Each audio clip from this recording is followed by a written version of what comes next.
அதே மாதிரி தொழுகையை ஸ்டார்ட் பண்ண போறோம். தொழுகையை ஸ்டார்ட் பண்றதுக்கு முன்னாடி இந்த தக்பீர தஹ்ரீமான்னு சொல்லுவோம்ல, அல்லாஹ் அக்பர் என்று தக்பீர் கட்டுறது. இந்த தக்பீர் கட்டுற முறையில எப்படி கைகளை உயர்த்தணுங்கிறது வருவோம். கைகளை இரு கைகளை உயர்த்த வேண்டும். காதுக்கு நேராகவோ அல்லது தோல் புஜத்துக்கு நேராகவோ உயர்த்தலாம். ஒரு முறை காதுக்கு நேராக, காதுக்கு அருகிலே வைத்து, இன்னொரு முறை தோலுக்கு நேராக, தோல் புஜத்துக்கு நேராக வைத்து உயர்த்த வேண்டும். சும்மா இப்படி உயர்த்தக்கூடாது, இப்படி உயர்த்த தக்பீர் கட்டக்கூடாது. அதே மாதிரி இப்படி ஒரு தக்பீர் கட்டக்கூடாது, காதுல தொட்டுட்டு, இதெல்லாம் கிடையாது. காதுக்கு நேராக, தோல் புஜத்துக்கு நேராக. கைகளை எப்படி வச்சிருக்கணும்? விரிச்சு இப்படி வைக்க கூடாது, பொத்தி வைக்க கூடாது, நார்மலா வச்சுக்கணும். இப்படி வைத்து அல்லாஹ் அக்பர் என்று தக்பீர் கட்டுறோம். நெஞ்சில கை கட்டுறோம். நெஞ்சில தொப்புளு கீழே கட்டிடக்கூடாது. அதே மாதிரி இடது நெஞ்சுக்கு இந்த பக்கம் வச்சு கட்டிடக்கூடாது. நெஞ்சுக்கு நடுவுல கரெக்டா இந்த நெஞ்சின் பகுதியில கட்டணும். எப்படி கைகளை வைக்கணும்? இடது கையை வைத்து இந்த இடது மணிக்கட்டு, இடது முன்கை, இடது இந்த முழங்கை, இந்த மூன்றுக்கும் படுமாறு இந்த வலது கையை கொண்டு போய் வைக்கணும். இப்படி இவ்வாறு நெஞ்சின் மீது கை கட்ட வேண்டும். அல்லது இந்த கைகளை இடது முழங்கை மீது படுமாறு வைக்கணும். இப்படி குடங்கை மீது படுமாறு இந்த வலது கையை வைக்கணும். ஒன்று இப்படி, இன்னொன்று இப்படி. இந்த இடம், இந்த இடம், இந்த இடம், முன்கை, மணிக்கட்டு, இந்த குடங்கைக்கு மூணுக்கும் படுற மாதிரி கை வைக்கிறது. இரண்டாவது இன்னொரு முறை என்ன? இந்த கையை தூக்கி இங்க வச்சிருது, குடங்கையில வச்சிருது ஸ்ட்ரைட்டா. அல்லாஹ் அக்பர் என்று இப்படியோ அல்லது இப்படியோ கொண்டு போய் இப்படி தக்பீர் கட்டுதல், அல்லது இப்படி கை வைப்பது. கை வைத்த பிறகு சனா ஓதணும். சனானா என்ன ஓதணும்? சுப்ஹானக்கல்லாஹும்ம வ பிஹம்திக வத்தபாரக ஸ்முக ஓதிரக்கூடாது. நபிகள் நாயகம் ஸல்லல்லாஹு அலைஹி வஸல்லம் அவ்வாறு காட்டி தரவில்லை. அல்லாஹும்ம பஈது பைனி வ பைன கதாயா என்று துவங்கக்கூடிய துஆவை ஓத வேண்டும். அல்லது இன்னி வஜ்ஜஹது வஜ்ஹிய லில்லதி ஃபதர ஸமாவாதி வல் அர்த் அப்படிங்கிற தொடங்குற துஆவை ஓதணும். இந்த ரெண்டில் ஏதோ ஒரு துஆவை ஓதிக்கொள்ளலாம். ஓதிவிட்ட பிறகு அஊது பில்லாஹி மினஷ் ஷைத்தானிர் ரஜீம் சொல்லி பிஸ்மில்லாஹிர் ரஹ்மானிர் ரஹீம் சொல்லி சூரத்துல் ஃபாத்திஹாவை ஓத வேண்டும்.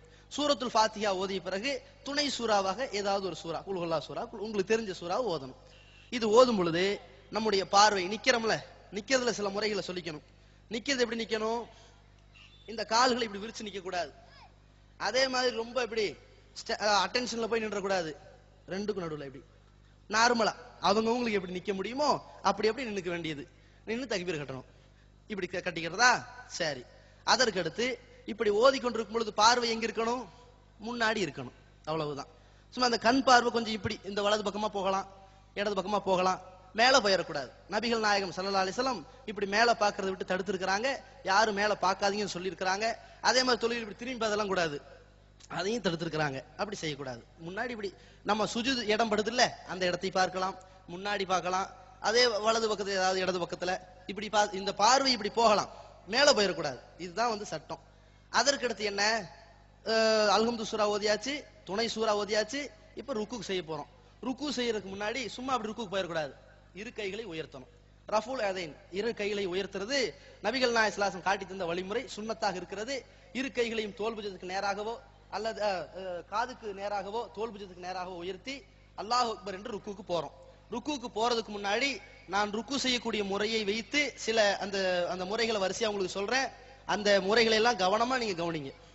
ருக்கு செய்யற முறை வைத்து அல்லாஹ் அக்பர் அப்படி ருக்கு செய்யறேன் பாத்துக்குங்க. ஃபர்ஸ்ட் தலையிலிருந்து வருவோம். தலையை பொறுத்த வரைக்கும் இப்படி தூக்கி வச்சிடக்கூடாது. அதே மாதிரி இப்படி தொங்க போட்டக்கூடாது, நேராக வைக்க வேண்டும். அதற்கடுத்து கண் பார்வை அங்க இருக்கலாம் இல்ல இங்க இருக்கலான்ட்டு இல்ல, பொதுவாக இந்த கண் பார்வை எங்கெல்லாம் போதோ இது வரைக்கும் இங்க மேலும் கீழமா போய்க்கலாம், பிரச்சனை இல்லை. அதற்கடுத்து நாம் இந்த முதுகை நேராக வைத்திருக்க வேண்டும். முதுகு எந்த அளவுக்கு நேராக வைக்கணும் பாருங்க. வில் அளவுக்கு இருக்கணும். வில்லு மாதிரி, வில்லுடைய கயிறு மாதிரி நம்முடைய இரு கைகள் இருக்கணும். இது வில்லு, அதனுடைய கயிறு இப்படி இருக்கணும். கைகளை இப்படி வச்சிடக்கூடாது, ஸ்ட்ரைட்டா வைக்கணும். அதே போல இந்த இரண்டு கைகளை இந்த முட்டுக்கால் மீது தான் வைக்கணும், இப்படி போயிடக்கூடாது. அதே மாதிரி இப்படி போயிடக்கூடாது. சில பேர் இந்த காலை இப்படி வச்சிருப்பாங்க, அது செய்யக்கூடாது. காலும் ஸ்ட்ரைட்டா இருக்கணும், கைகளும் ஸ்ட்ரைட்டா இருக்கணும். அந்த தலை, அந்த முதுகு ரொம்ப ஸ்ட்ரைட்டா இருக்கணும். எந்தவித பெண்டாய வளைஞ்சு இருக்கக்கூடாது. இது ருக்கு செய்யற முறை. ருக்கு செய்யும் பொழுது சுபஹான ரப்பில் அதீம் என்று 3 முறை சொல்ல வேண்டும். அதிகப்படியாக ஒற்றைப்படியாக சொல்லிக் கொள்ளலாம். அதற்கு அடுத்து சுப்ஹானக்கல்லாஹும்ம ரப்பனா வ பிஹம்திக அல்லாஹு மக்ஃபிர்லி என்ற துஆவை ஓதலாம். அதே மாதிரி சுப்புஹுன் குத்தூசுன் ரப்புல் மலாயிகத்தி வர் ரூஹ் என்ற துஆவை ஓதலாம். அதற்கு அடுத்து என்னது?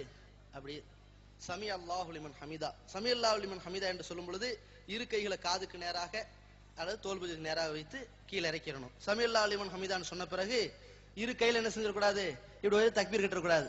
அப்படி எந்த ஆதாரம் கிடையாது.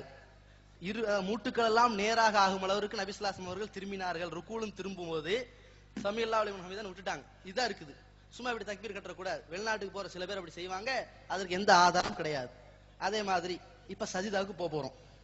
சஜிதாவுக்கு எப்படி போகணும்? போறதுல இருந்து எந்திரிக்கிற வரைக்கும் கவனமா பாருங்க. சஜிதாவுக்கு போகும்போது கையை உயர்த்த வேண்டியது இல்ல, இப்படியே போறதான். எப்படி சஜிதாவுக்கு மைக் வச்சிருங்க. சஜிதாவுக்கு போறேன், வாங்க மைக் வைங்க. முதல்ல இரு கைகளை வைக்கணும், இப்படி வச்சிடக்கூடாது. சஜிதாவுல இருந்து அதாவது சஜிதாவுக்கு போகும் பொழுது இப்படி போயிடக்கூடாது. சஜிதாவுக்கு போகும் பொழுது இதான் போகணும். இதான் முறை. இரு கைகளை தான் முதலில் வைக்க வேண்டும். அதற்கடுத்து முட்டுக்கால்களை வைக்க வேண்டும். அதற்கடுத்து இந்த இரண்டு கைகளை தோல் புஜத்துக்கு நேராகவோ அல்லது காதுகளுக்கு நேராகவோ இரு காதுகளுக்கு நேராக வைக்க வேண்டும். அதற்கடுத்து வைக்கக்கூடிய நாம் கைகளை விரிச்சு வைக்க கூடாது, ரொம்ப சுருக்கி வச்சிடக்கூடாது, நார்மலா வச்சுக்கணும். அதற்கடுத்து இந்த இரு கைகளை இப்படி சேர்த்து வைத்திருக்கூடாது. அதாவது இந்த இரண்டு முட்டு கைகளும் தரையிலே படக்கூடாது, தூக்கி வைக்க வேண்டும். அதற்கடுத்து நாம் சஜிதா செய்யும் பொழுது 8 உறுப்புகள் தரையிலே பட வேண்டும். நெற்றி, மூக்கு, இரு கைகள், 2 முட்டுக்கால்கள், 2 கால் விரல்கள், அந்த கால் பாதங்கள். ஆமா. அதற்கடுத்து இந்த இரு கால்களை எப்படி வைக்கணும்னா இப்படி விரிச்சு வச்சிடக்கூடாது, சும்மா அப்படி வச்சிடக்கூடாது. இரு கால்களை சேர்த்து வைக்க வேண்டும். 2 குதி கால்களை நபிகள் நாயகம் ஸல்லல்லாஹு அலைஹி வஸல்லம் அவர்கள் சஜிதா செய்யும் பொழுது சேர்த்து வைத்திருந்தார்கள் என்ற ஹதீஸ் இருக்கிறது. அவ்வாறு வைக்க வேண்டும். இதுதான் சஜிதா செய்யற முறை. சஜிதா செய்யற முறையை உங்களுக்கு இந்த வாக்குல காட்டுறோம்.